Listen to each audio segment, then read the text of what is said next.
everybody. I'm Mike McGolnick, president of the North Texas Mensa organization, and we're really excited about tonight's speaker. But before that, of course, I have an announcement. I didn't have any announcements until Karen just sent me this email. After a hiatus to produce the 2013 annual gathering in Fort Worth, the North Texas Regional Gathering is returning, and it's going to be better than ever. If you'd like to have a hand in making the 2014 RG a raging success, please contact Karen Brack, whether you're a newbie, and she actually wrote that. She's going to watch this on video. Whether you're a newbie or an old hand, want a big role or a small one, or just have some new ideas you'd like to bring up, don't hesitate to email or call Karen. Email preferred. And it's karenbrack@verizon.net. Her information is also in the back of the Aura, and you can get her number and her email address there. Now on to some really exciting business. The reason that we're here, our speaker of the month. Now, month after month, I've seen our speakers have been, I mean, not even short of excellent. They've been really excellent. I mean, they've been great speakers. And this month is certainly no exception. It seems like we're getting better each and every time. And for the people in here and the tens of thousands of people that'll be watching us on video, no pressure at all. And by tens of thousands, I mean the tens.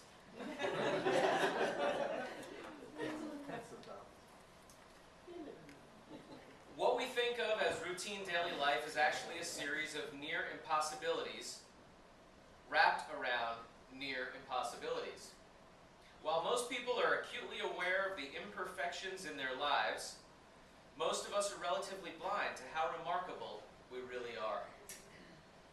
So-called ordinary life is the miraculous in disguise. Dr. Toblowsky is a retired physician and the author of the book Stardust Dancing.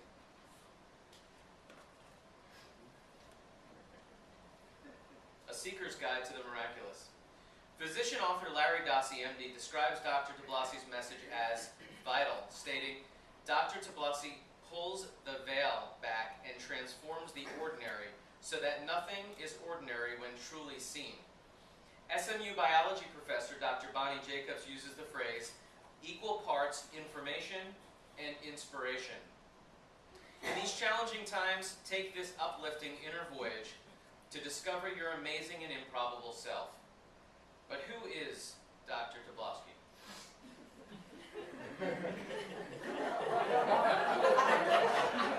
Tell us, Mike. I'm just getting started. Paul Toblowsky grew up in Dallas. Kimball High School class of, I'll let him discuss that. Graduated Rice University with a BA in biology, then graduated from UT Southwestern Medical School, where he was class president, graduation speaker, and an Upjohn Award winner. He did his internal medicine internship and residency at Boston City Hospital, and worked for 3 years in Massachusetts emergency rooms before returning to Dallas. He practiced internal medicine in North Dallas and Plano for 30 years.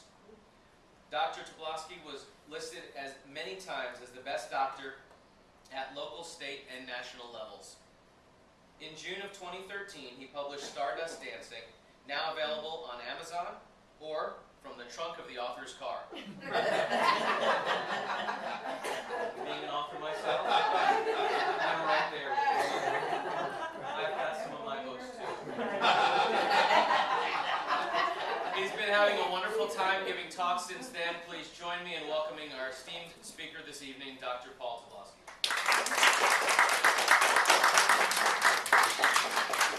Well, thank you, Mike. One other esteemed author carried some books here in the trunk of my car, Dr. David Alkip. Did you want to comment? Later if you want. You want me to talk now? I mean, I'll just, you just introduce me. I'll introduce Dr. Alkip later. So thank you everybody, and I hope you have fun with this. What I tell people is how amazing they are, and when's the last time someone told you that? So it's usually fun, and it's always fun for me. So I got, oh, and thanks to Sally especially, who bought a whole bunch of my books and arranged for me to have this speaking opportunity. So I will start my story about miracles with my own interest in them.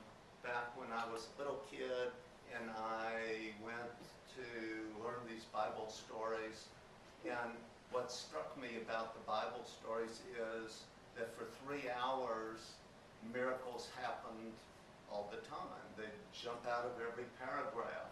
And I was more bothered than the typical 8-year-old by the fact that the rest of my life seemed to be completely devoid of miracles. And so completely sane and normal people would talk about the Red Sea splitting and the Hebrew tribes walking across on dry land, and wait as long as I choose, White Rock Lake would not split for me. And if I told you it did, if I told you that last night White Rock Lake split open for me and I walked across the middle, admit it, you would be sneaking your cell phones out right now. You'd be emailing Karen or calling 911, trying to get me the help I obviously needed. So I was in search of miracles, and I wanted the rest of my life to be as filled with miracles as those 3 hours.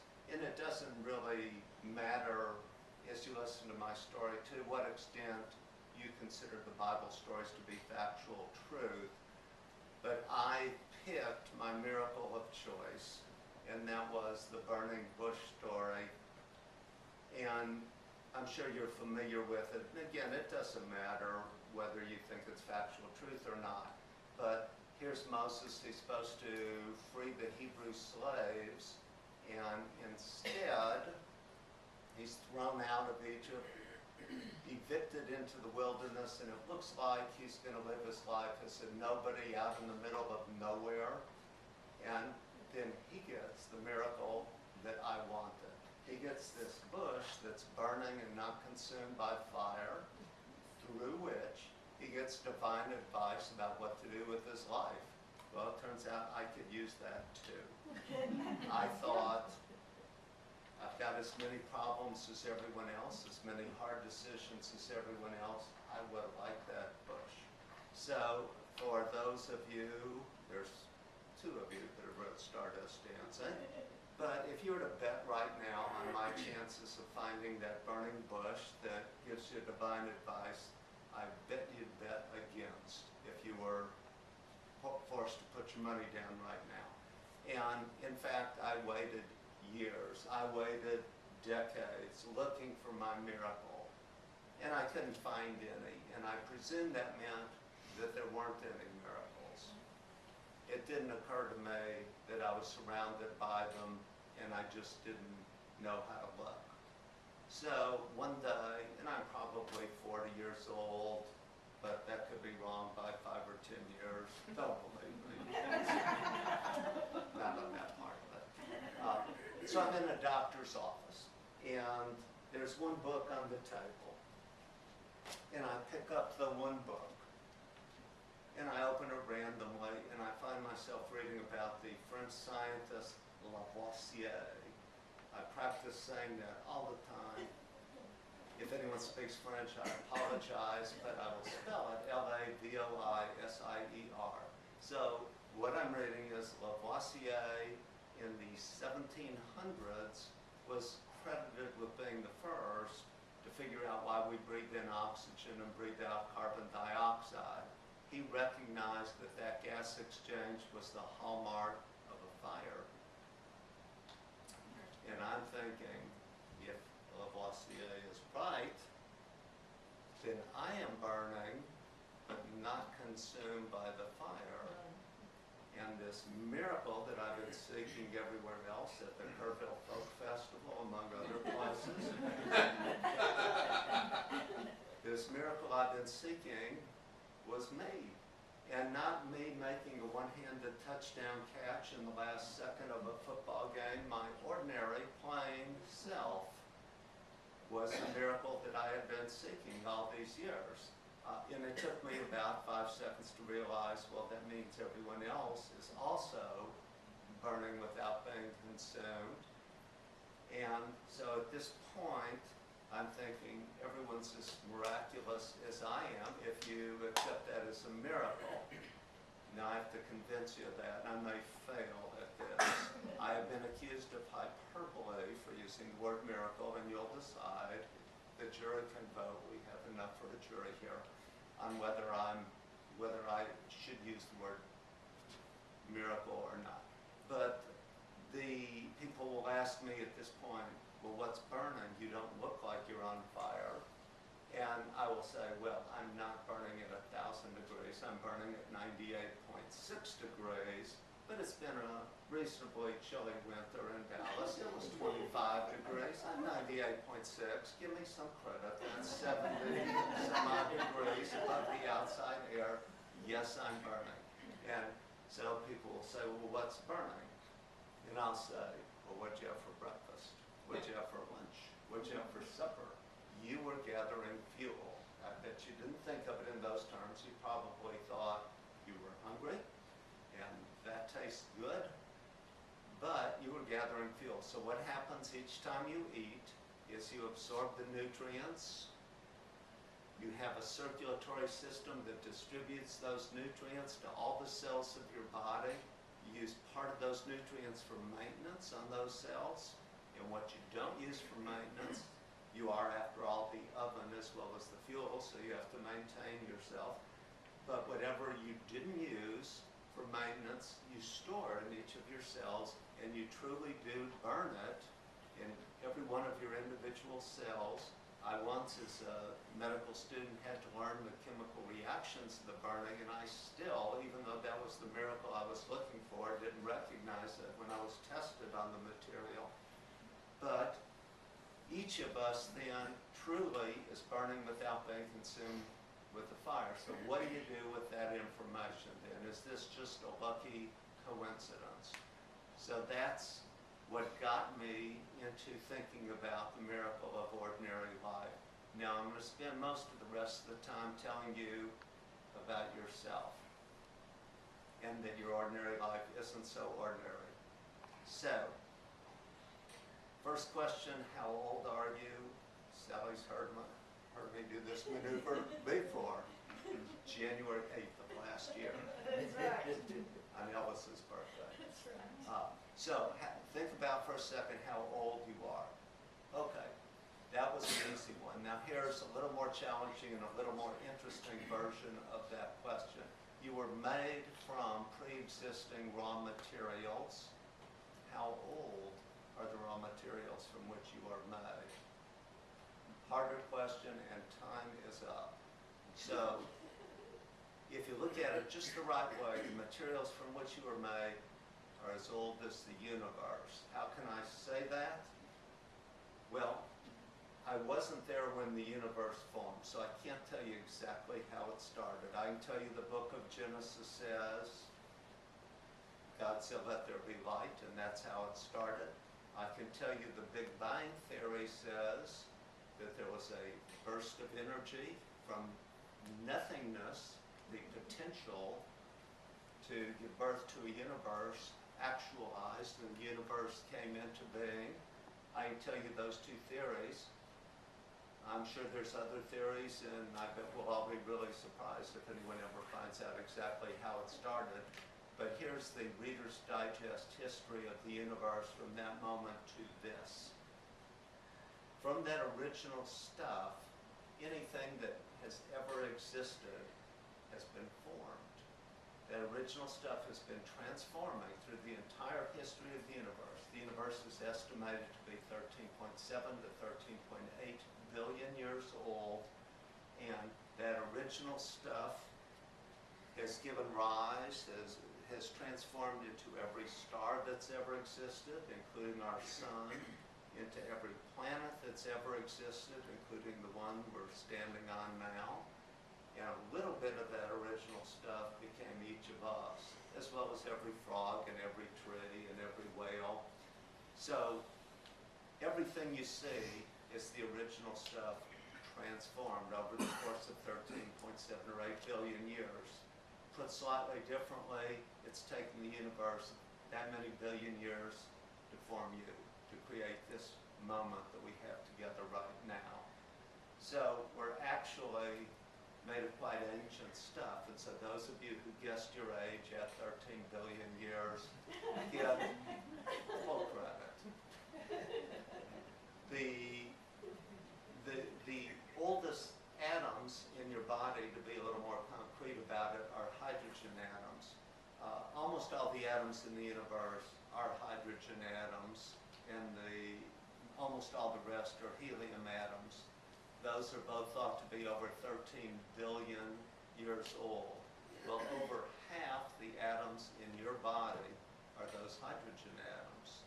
So whether you're 2 years old or 70 years old, your hydrogen atoms are thought to be over 13 billion years old. So you're made from truly ancient stuff. Now, all the other elements in your body besides hydrogen have a pretty wild story, and this was a very effective part of my talk till the Cosmos series came on. And if any of you have watched it, pretend you heard it first from me. But the other elements in your body are thought to have been formed from stars exploding. Stars are made from that gas mixture of hydrogen and helium. And I won't go through the physics of it unless someone cares, but when the stars at the end of their existence explode, that extra heat and energy fuses the hydrogen and helium to form the heavier elements. So it wasn't them that said it first.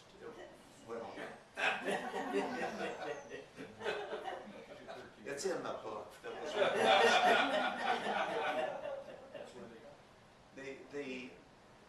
Right. So the book is called Stardust Dancing. That refers to you. You're made of stardust. Literally, you're made of these ancient hydrogen atoms, the first atoms in the universe, plus atoms formed when stars exploded. So every atom that is now in your body was once floating around the galaxy before there was an Earth. So I told you the universe is about 13.7 to 13.8 billion years ago. So think about that transformation of those atoms floating along in the Milky Way galaxy, and now they're you in this room. Can I use the word miracle? I'm not saying anything has broken the laws of science. In those biblical miracles, like if we take the burning bush one, for example, there's two phases to a biblical miracle. God makes everything, including the laws of nature. Then he breaks the laws of nature. My use of the word, I would say the same miracle has happened. We're burning without being consumed, but no laws of nature are being broken. In fact, it is so embedded within the laws of nature that it doesn't strike us as at all unusual. If I told you when you were walking in the door you're on fire, you would be puzzled and you'd be concerned about my sanity. But does it count as a miracle that the atoms that are floating around the galaxy are now you in this room? It's pretty striking, pretty stunning, whether you want to call it a miracle or not. It doesn't break the laws of science. Well, gravity, about 4.6 billion years ago, pulls these atoms together to form the Earth. So in addition to the hydrogen and helium from the original atoms of the universe, each time a star exploded, it created oxygen, which is what you're breathing now to sustain the fire within you. It created carbon, which is the core of your biochemistry. It created iron atoms, which are carrying that oxygen around your circulation to all the cells of your body. It formed calcium atoms that have found their way to your bones and your teeth.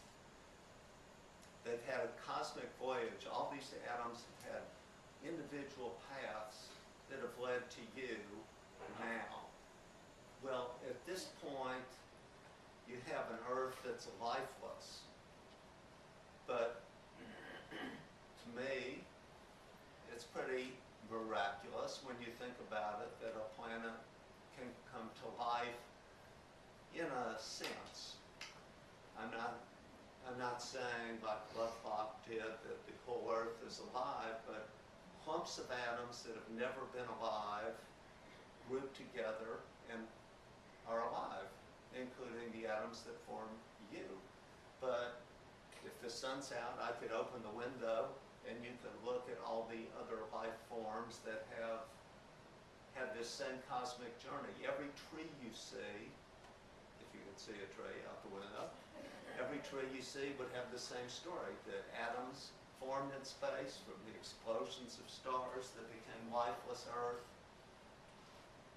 come to life. And it's the story of a frog and a fish as well as you. All the life forms of Earth. Well, the story here takes on the saga of DNA. So if I tell you, I'm not saying DNA is the cause of causes, but I'm telling you DNA is the mechanism through which the atoms of Earth have come to life in all these different forms. You put a seed in the ground and based on its DNA, you either get a rose bush or an oak tree. It has organized these lifeless atoms of the Earth to form living things. And it's doing the same with you. So does that answer the question of how you came to be? Think about the difficulty of the task. Think about one of your cells.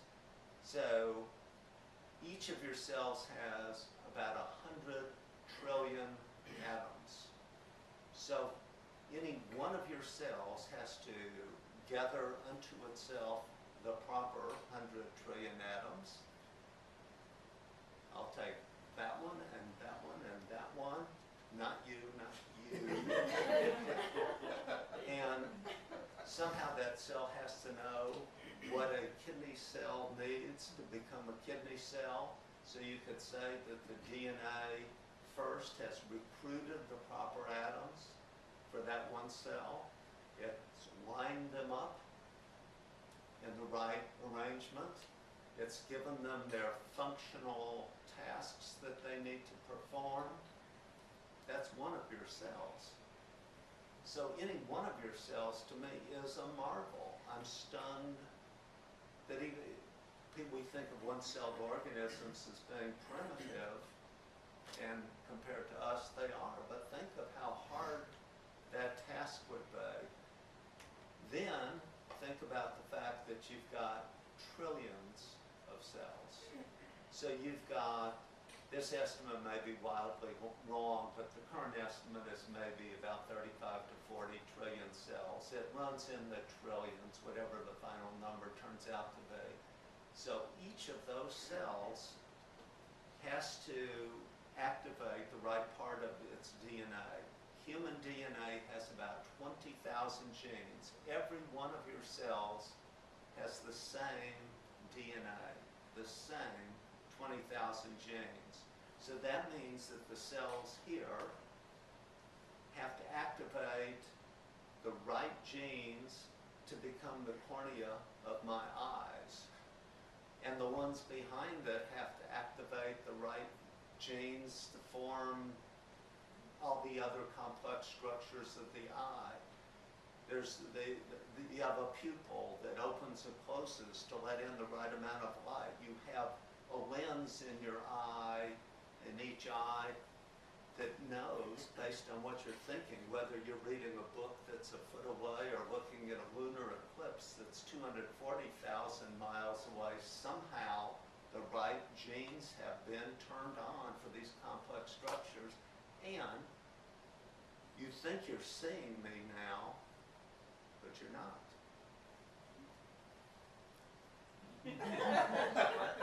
Camera?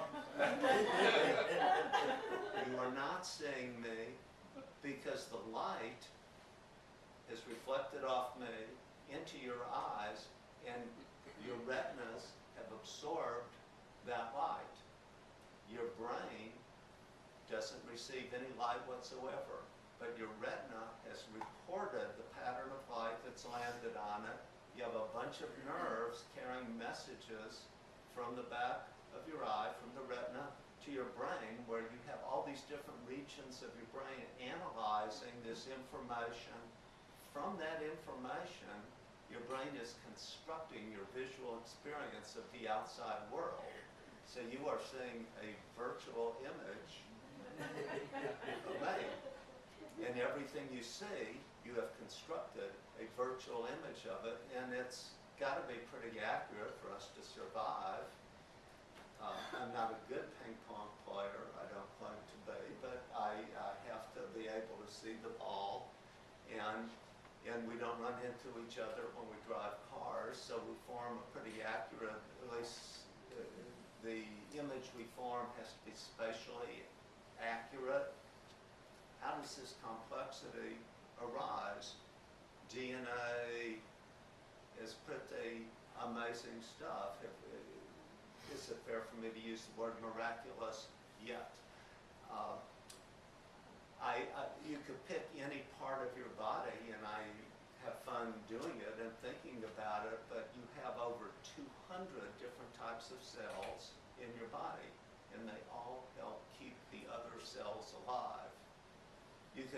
I've talked about your eyes. We could talk about your digestive tract. They've got the same DNA, yet part of it, in your mouth, you have this chemical taste kit. You taste things to decide whether you can eat them or not. And if it tastes good as a first approximation, you could say probably you're being lured into eating that it's probably something that you can build the body from. If it tastes bitter and terrible, you're getting a warning, and your body's not stupid.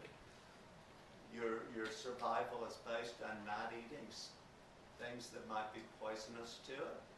So you've got this taste kit that your different genes have turned on, and don't think those genes are just turned on once. They're flicking on and off your whole life. It's estimated about 10% of the genes are turned on when you were inside your mother. The other 90% are flickering on and off throughout your whole life, yet somehow, look at you. Look at all the amazing things you can do. So, if we think just about the atoms, you've got lungs that turn on genes that extract oxygen from the air to sustain this fire through which you continually burn and are not consumed.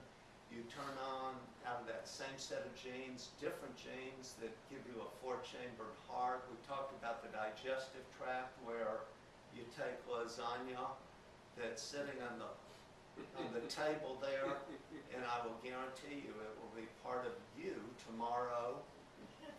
The atoms that you they're some of the newer members of your body that will be part of you, and maybe that'll be part of you for a week or a month or 10 years. You could trace the calcium that from a star that explodes, it forms in the earth, might be part of a rock. A plant grows out of the rock with a calcium atom. A cow eats the plant. Now the calcium's part of the cow. The cow makes milk. You bought milk at the 7-Eleven. You drink the milk. Now the calcium's in your bones. At the end of this cosmic journey, and not really the end because it keeps moving around. I'll read a couple of quotes and then we'll talk. This is someone else's quote about the flow of atoms. So the atoms that are now you have been used over and over for many other structures. You are far from the first or the last place ways than your atoms will be. Washington University in St. Louis professor Dr. Michael Y. Sessions says there are atoms right now in your body that were in dinosaurs, they were in volcanoes, they were once in the body of Julius Caesar, that had flowed out of the mouth of the Nile River many, many times. So if you get a sense of yourself as a process, always changing process. Now, before I read one final quote, let me just ask you to think about one other aspect of your ordinary self. Think about a conversation. I can't tell you much about how your mind works. Our science is really quite in its infancy about how our minds work, and anything I say would probably be proven false before too long, and you'd resent me. So, but think what you're capable of doing. So right now, I'm speaking, and I'm speaking a little louder than I normally would, but first, I have to form an intangible idea. Well, maybe someone will figure out how we form intangible ideas, but that's considered one of the hard problems for which we may never learn how we form an idea. We know that if I form an idea, quickly stick my head in a functional MRI scan, parts of my brain would light up, and you'd have an idea what parts of my brain are involved in thinking about that idea. But how it happens is inexplicable. Also inexplicable then is my next problem, which is I have to encode that idea if I want to convey it to you. So parts of my brain have, there are two specialized parts that will begin the process of converting it to the code I've chosen, which is the spoken English language. You've heard me with my one word of French, and you can understand why I've decided to go with English. So now I've encoded this intangible thought into the spoken English language. Now I have to activate my vocal mechanism. Well, I don't know how I do it, but I start vibrating my vocal cords, and my wife Judy is a speech therapist, and so we figured out that my vocal cords vibrated about 125 times a second.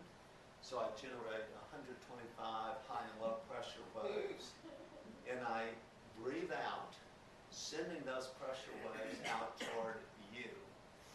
And if you just wanted to hear me hum for the 30 minutes, that's all it would take.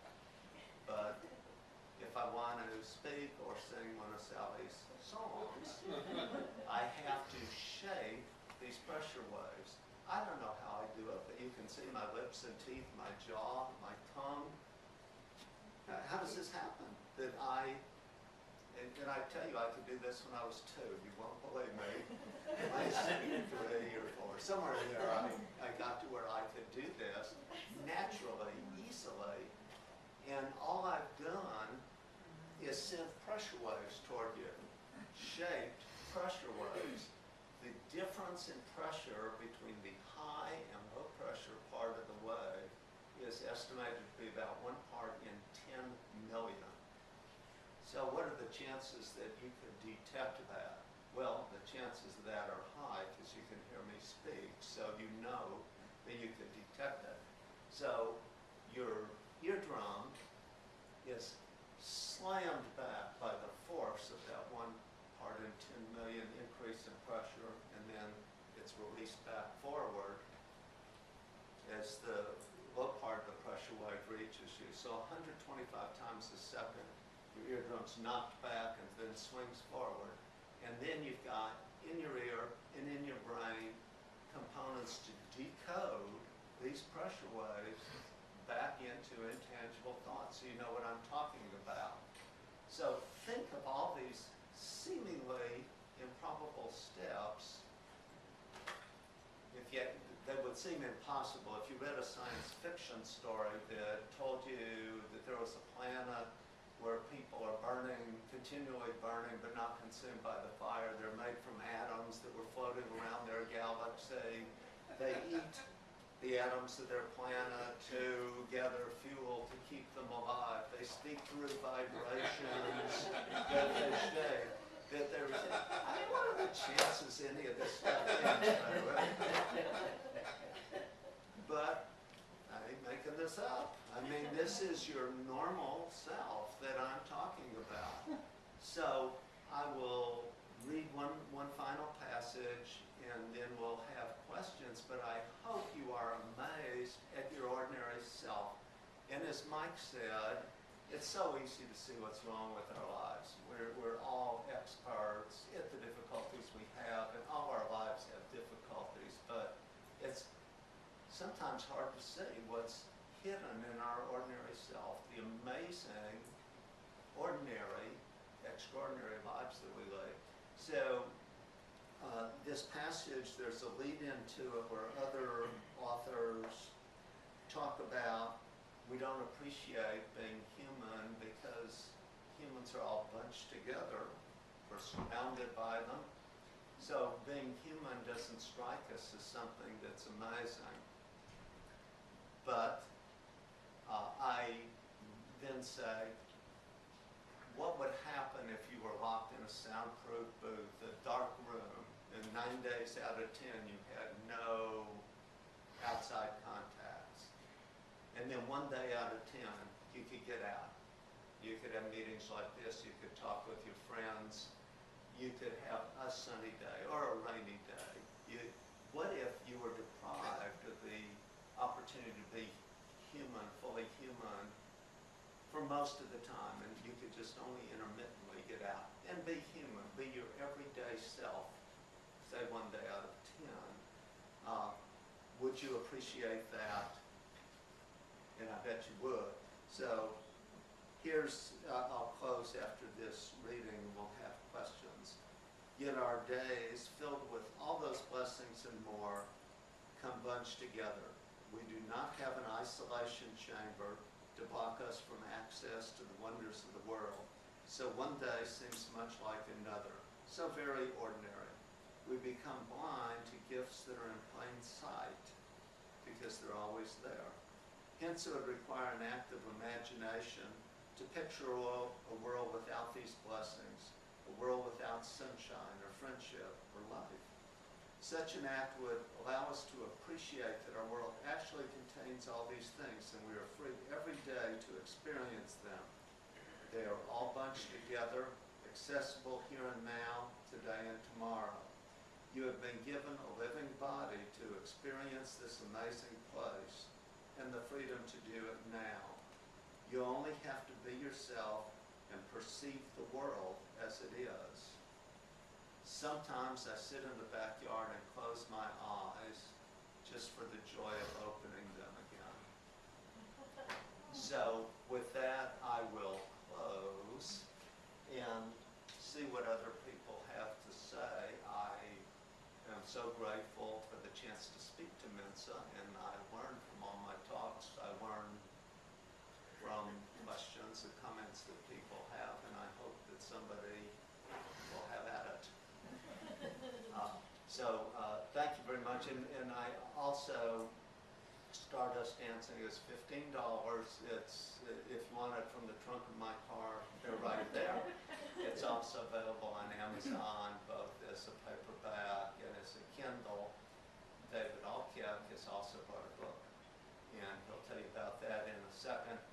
I'm a free speaker, and I feel at this post-professional stage of my life that I have this privilege of telling people how amazing they are, and it's wonderful fun for me to be able to share this positive message because life doesn't always seem so positive, and so I'm grateful for the opportunity to speak to you tonight.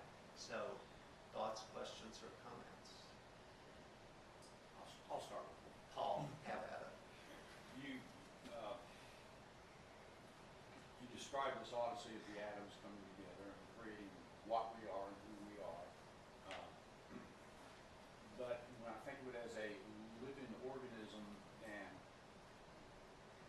the current thought that's been drilled in me from childhood is, as an organism, we have an incentive to appreciate and enjoy this very benign environment that we have, very hospitable environment that we have, and to manipulate and control that.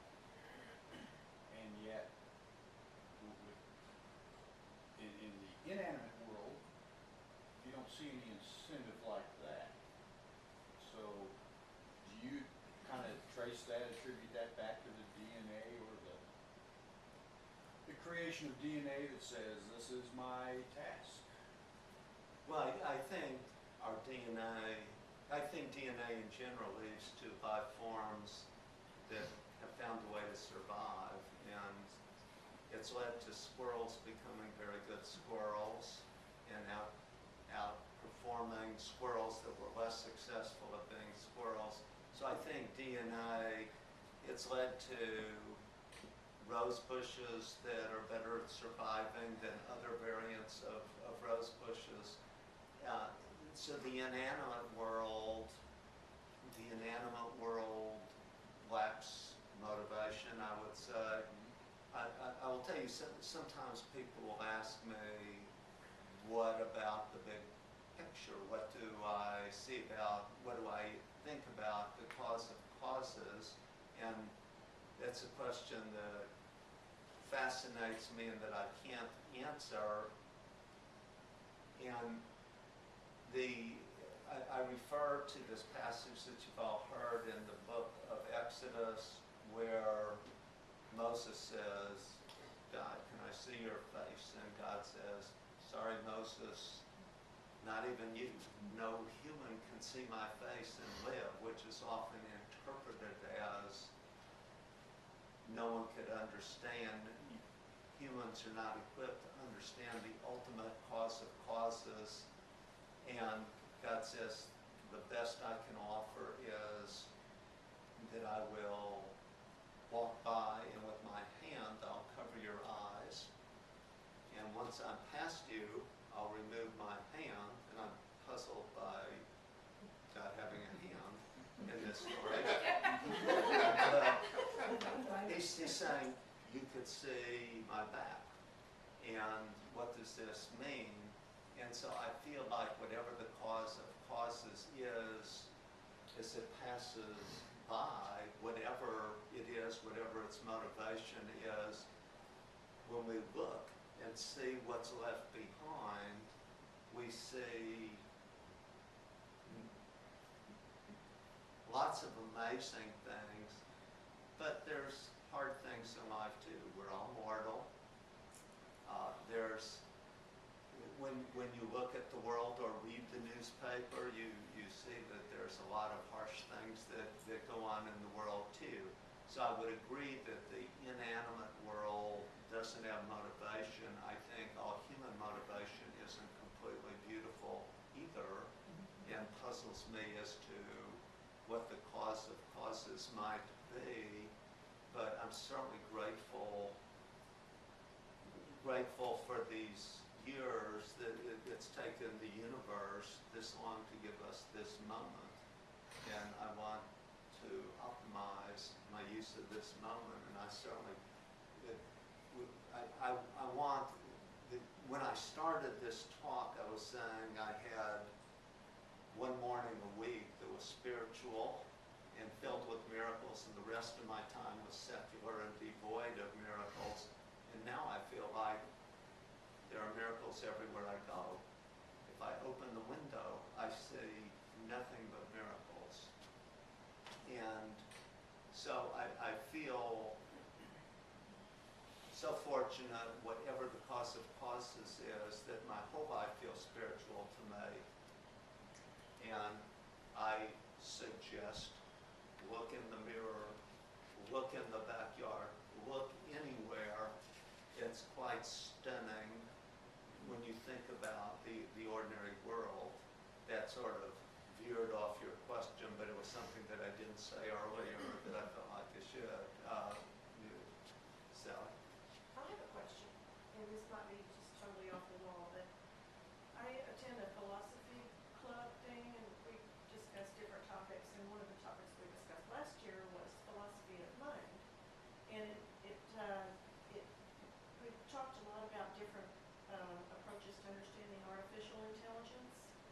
And the argument came up between, that we never resolved, about whether or not you could truly create artificial intelligence, or whether or not it would never ever be real life. It would just be artificial and programmed by somebody else.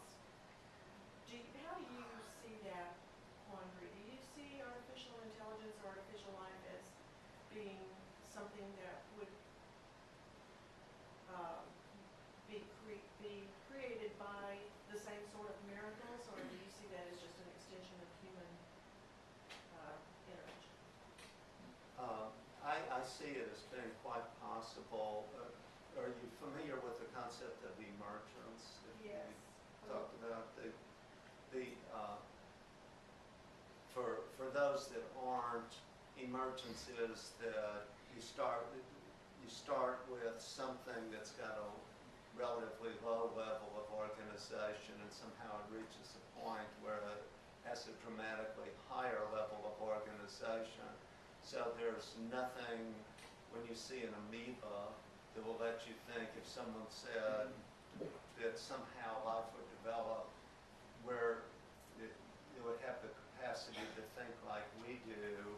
I think mind emerged from the brain reaching a certain degree of complexity, and I see no reason why that can't happen with artificial intelligence too.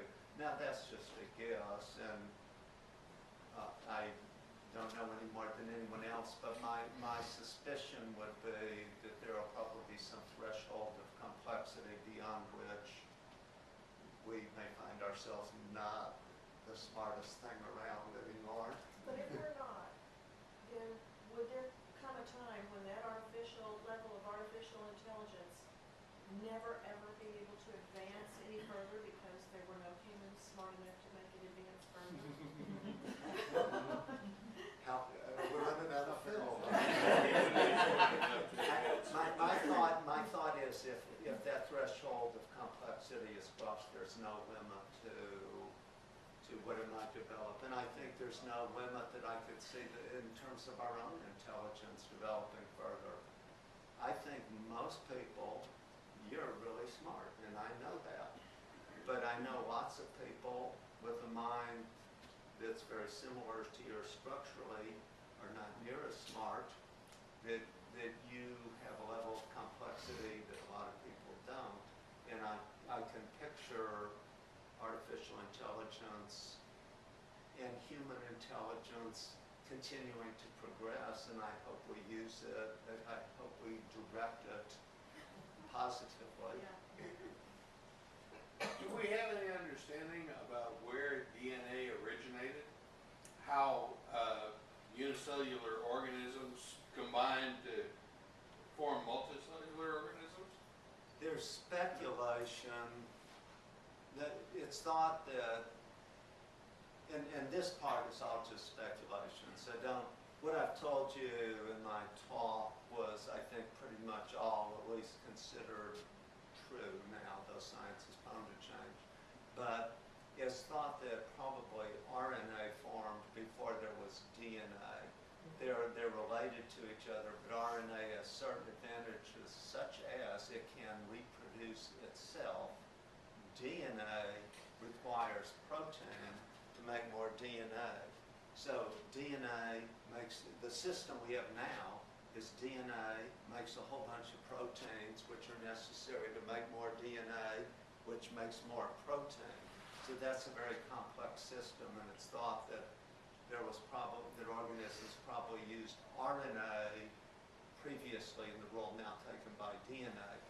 Now, if you go back farther than that, the question of whether it develops spontaneously, maybe, but some of the precursors to the RNA and DNA molecules have been found on meteors that have struck the Earth. And so it's thought that the raw materials, there have been, they're called nucleic acids, and so nucleic acids have been found on meteors that have struck the Earth. Also amino acids, which are the precursors of protein, have also been found on meteors. So whether there was some source of them elsewhere in the universe that was transmitted to us by a cosmic rock that collided with, or a collection of rocks that collided with Earth, that's also considered. And it will be interesting if life is found elsewhere in the universe. If it's DNA or RNA based, it would be obviously fascinating if there was some other basis besides that. Other thoughts or questions? I don't know if your specialty includes psychiatry or psychology. Did it? Well, I think any kind of doctor is aware that there's a psychological component to all health issues. If you ask me, am I an expert on that, I would say I'm not an expert, but Well, what's... I'm going back to your original premise of us as being burning bushes without being consumed. Somebody who has multiple personality disorder, in the process of integration, generates tremendous amount of heat without raising their own temperature. And you might look into that to see some confirmation of the burning bush thing. Well, I would tell you that all of us have multiple personalities. I'm not giving away any secrets, but I bet if you thought back over the last week to your personality over the past week, was it rock stable through the whole thing, or did some things just really hit you this way and other things hit you this way? And so a lot of the models of how the mind works are that the complexity is enormous, so no one can really say when these parts are activated you get this mood, but the general idea is that there's constant balance, competition between different parts of the brain, and so I don't know what mood I might have before the end of the evening or that any of us might have, so I think we're all capable of a wide range of personalities, and there's a certain variation that's considered within normal limits that we don't consider pathological. So I don't think of myself sometimes as a 20-year-old girl or something like that, but I do notice myself swing through a wide range of moods over the course of time, and so I think all of us But what I was thinking specifically was during the period of integration, which is usually an event. So it's not variation in mood, it's actually the integration of the personality. And they what? They use a lot of energy? They expel a lot of energy. and I want to say this, you know, the brain is only about 3.5 pounds, but it uses 25% of the energy in our body. So a student, you know, at a computer or in class, they come home, they're just as hungry, you know, they need just as much food as a laborer, because their brain is using a lot of energy. So, you know, maybe during that emotional whatever, yes, they are burning up a lot of energy. You know, back in the 80s, Carl Sagan was a big comment. As a matter of fact, I think always talked about us being made of star stuff, just like what you're talking about. Do you have any comments on what you agree or disagree with him on that? I think there's no question that the Earth formed from atoms that existed before there was an Earth. So the atoms that now make Earth previously existed out in the galaxy before there was an Earth. So we're all extraterrestrial in that sense. We're all made of atoms that existed before there was an Earth out in space, and that holds also for all the scenes out in nature. There have been times I'm driving my car and I'm looking at the dirt and thinking that dirt was made from atoms that used to be floating in the galaxy, as is the grass, as is everything else you see. So I completely agree. I was glad he used the word star stuff and not star dust. Because the title of my book is Star Dust Dancing. And I didn't want the lawyers coming after me. But in the new Cosmos series, they use the phrase, and I'm so they were all made of star stuff. They're going again. What, 30, 40 years ago? So, other thoughts? Well, Back to you, Paul. your notion of emergence, David and I were talking about this earlier, that's kind of counter to the laws of physics in terms of creating more complexity out of randomness. I can get into that. And, yeah. The book is. And I do too. And I do too. Emergence is a fascinating concept. There's nothing, if you just saw dirt, you would never thought that there would be a Mensa group made out of that stuff. Mix in some water from the ocean. You don't know Mensa like we do. Right. So complexity has emerged at many different levels. So if there's no more questions, again, my book Stardust Dancing is $15, and David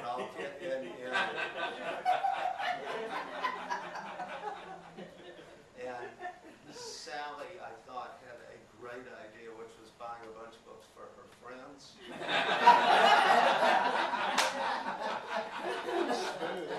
Christmas gifts. And David has also brought his book, Dr. David Alkek. So I'll be available if anyone wants to visit or talk afterward. But thank you so much, and thank you, Mike.